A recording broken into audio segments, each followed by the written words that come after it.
Hello friends, hope सब बढ़िया होगे। तो आज हम करेंगे वर्क एनर्जी एंड पावर का पार्ट 6, जिसमें हम करेंगे important numericals of this chapter. और ये हमारा लास्ट पार्ट होगा। जिसको भी इसके बाद डाउट होगा तो वो कमेंट सेक्शन में कमेंट कर दो। अब हम करेंगे इम्पॉर्टेंट न्यूमेरिकल्स।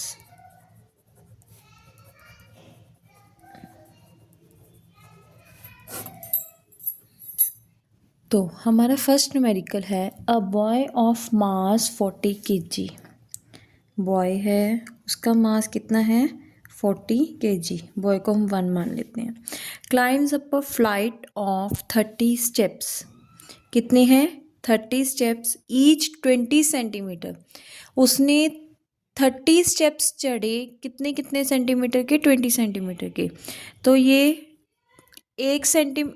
मतलब एक स्टेप 20 सेंटीमीटर के, तो 30 स्टेप्स कितने के होंगे, मल्टीप्लाई बाय 30। और ये अब सेंटीमीटर में है, इसे हम क्या करेंगे, पहले मीटर में कन्वर्ट। तो हाइट कितनी हुई 6 metre. High in 2 minutes, time कितना गिवन है 2 मिनट्स। इसको हम पहले सेकंड में कन्वर्ट करेंगे, 2 × 60 120 सेकेंड्स। नेक्स्ट है and a girl of mass 30 kg does the same, मतलब यानी कि उसकी भी हाइट कितनी है 6 मीटर, इन 1.5 मिनट। 1.5 मिनट यानी कि 90 सेकेंड्स, यानी कि 90 सेकेंड्स। अब उन्होंने हमें क्या बोला, compare the work done. Work done के लिए क्या हमें क्या चाहिए होती है, फोर्स इनटू डिस्प्लेसमेंट। तो work done of boy upon work done of girl. Work done of boy क्या है, m1gh अपॉन m2gh। m1 कितना है हमारा 40, g उन्होंने बोला है 10 यूज़ करना है। हाइट कितनी है 6 मीटर, ये सारा कुछ बॉय का है। अब गर्ल की m2 कितनी है 30, g कितनी है 10 और हाइट कितनी है 6। अब इसको हम जब सॉल्व करेंगे तो रेशियो क्या आ गई 4:3। क्या आ गई 4:3। तो ये तो होगी उसकी वर्क डन कंपेयर। अब उन्होंने हमसे पूछा है पावर डिवेल्प्ड बाय देम। तो पावर क्या होता है, वर्क डन अपॉन टाइम। तो P1 अपॉन P2। पहले बॉय की पावर निकालते हैं, वर्क डन अपॉन टाइम।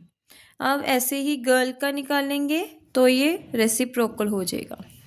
अब जो W1/W2 की वैल्यू अभी हमने निकाली है क्या है 4/3। T2 कितनी हमें गिवन है 90 और T1 120 सेकेंड्स। अब हम इसको जब सॉल्व करेंगे तो हमारी रेशियो क्या आ गई 1:1। क्या आ गई 1:1। जो ये रेशियो वाला क्वेश्चन है बहुत इम्पॉर्टेंट है, काफ़ी बार ये क्वेश्चन रिपीट होता ही होता है। तो अब हमारा नेक्स्ट क्वेश्चन है a pump is use to lift 600 kg of water. सबसे पहले हमें क्या गिवन है, mass 600 kg from a depth of 75 metre. Height कितनी गिवन है 75 मीटर इन 10 सेकेंड्स। टाइम कितना गिवन है 10 सेकेंड्स। और जी की वैल्यू भी कितनी गिवन है 10 मीटर पर सेकेंड्स के। Work done by the pump. Work done क्या होता है mgh। m कितना है 600, g 10 और हाइट कितनी है 75। तो इसे हम जब सॉल्व करेंगे तो ये आएगा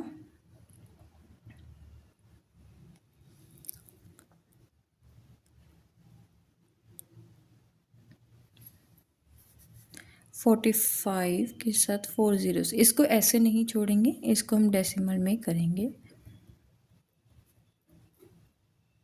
अब इसको डेसिमल में करने का क्या तरीका है, आप सोच रहे होंगे कि हमने 4 zeros लगाई हैं लेकिन हमने लिखी 5 है। जो ये इसमें हमने एक 1 0 बढ़ाई है वो किसकी बढ़ाई है, क्योंकि हमने एक डेसिमल लगाया है। अब सेकंड हमारा पार्ट है पावर एट विच पंप वर्क्स। पावर का क्या फॉर्मूला है, work done upon time, work done कितना है 4 और टाइम कितना है 10। तो इसे जब हम सॉल्व करेंगे तो कितना बन गया 45 किलो वाट। कितना में वैसे देखो 45,000 वाट बन गया। इसको हम अगर करेंगे तो 45 किलो वाट हम इसे लिख सकते हैं। नेक्स्ट चीज़, जो ये वाला पार्ट है ये मोस्ट इम्पॉर्टेंट है, इसमें बहुत ज़्यादा डाउट होता है, तो इसे थोड़ा ध्यान से देखना। The power rating of the pump if its efficiency is 40%। कहते हैं कि पंप की वैसी जो गिवन है वो कितनी पावर रेटिंग का है। जैसे हमें कोई बल्ब अगर लेना है तो कह देते हैं ये 100 वाट का है, ये 10 वाट का है। तो पंप की कितनी रेटिंग होएगी, लेकिन वो उसकी जो एफिशिएंसी है 40% है, मतलब सिर्फ काम वो 40% कर रहा है।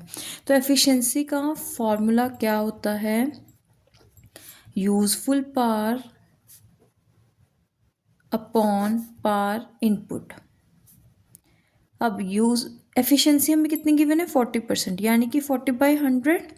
यूज़फुल हमने कितनी यूज़ की है, ये अपनी जो पावर है कितनी है 45,000, और हमने ये निकालनी है पावर इनपुट। अब जब इसको सॉल्व करेंगे तो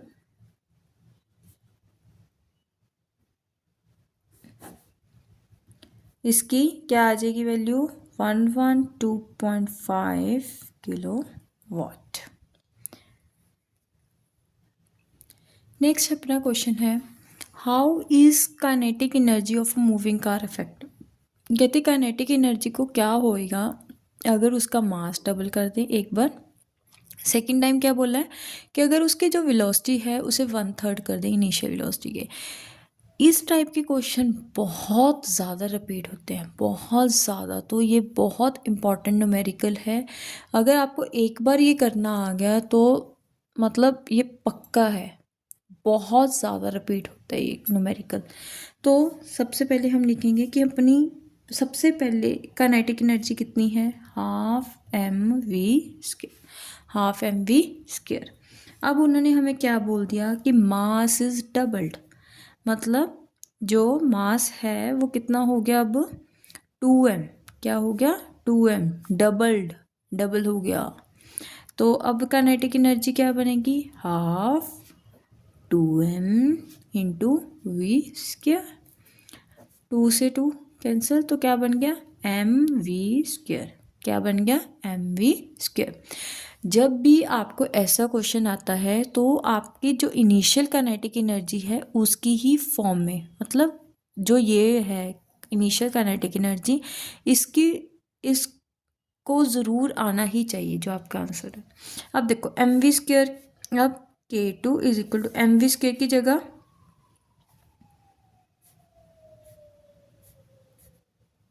K1 is equal to K2/2, K2/2, क्योंकि एम वी स्क्वायर किसके इक्वल है K2 के और हाफ। तो इसे हम ऐसे लिख सकते हैं कि जो हमारी काइनेटिक एनर्जी है वो भी क्या हो जाएगी डबल, अगर हम मास को क्या करेंगे डबल।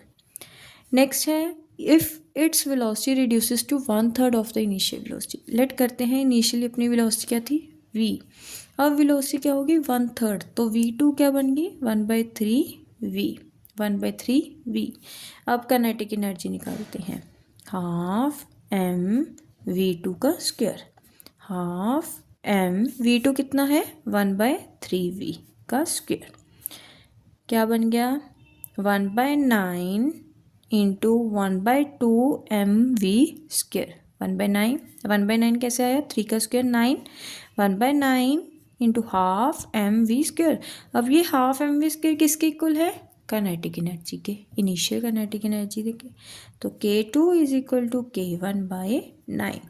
यानी कि अगर वेलोसिटी पे कोई भी इफ़ेक्ट आता है तो काइनेटिक एनर्जी पे वो इफ़ेक्ट क्या हो जाएगा उसका स्क्वायर हो जाएगा, तो क्या हो जाएगा स्क्वायर। अब नेक्स्ट है अ बुलेट ऑफ मास 50 ग्राम, मास कितना गिवन है 50 ग्राम। इसको सबसे पहले हर चीज़ आप SI यूनिट में चेंज करो, 50 ग्राम इसको SI यूनिट में चेंज करेंगे तो क्या बन गई 0.05 kg.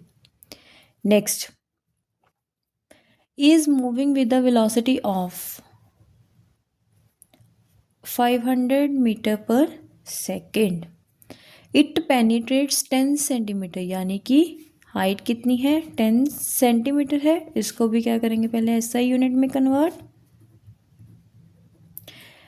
Into still target and comes to rest. Comes to rest मतलब v क्या है 0, यानी कि जो हमें पहले गिवन थी वो क्या थी हमारी u, क्या थी इनिशियल वेलोसिटी. अब क्या है calculate kinetic energy possessed by the bullet. Kinetic energy कब थी जब वो मूव कर रही थी, मतलब kinetic energy is equal to half m u square. Half m कितना है 5/100 और यू कितना है 500. तो इसे जब हम करेंगे सॉल्व तो क्या बन जाएगा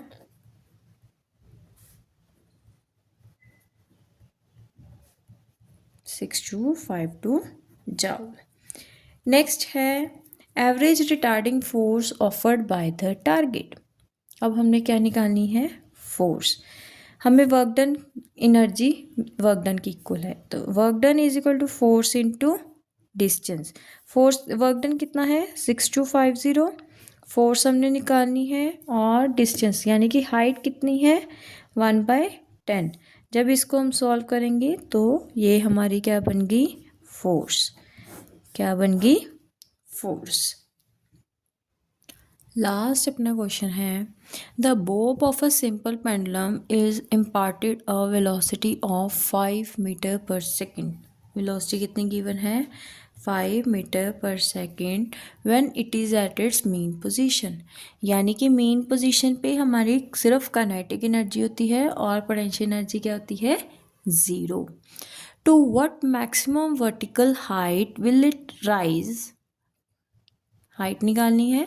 will it rise on reaching at its extreme position. Extreme position पे जो काइनेटिक एनर्जी है वो पोटेंशियल में क्या हो जाती है कन्वर्ट सारी की सारी.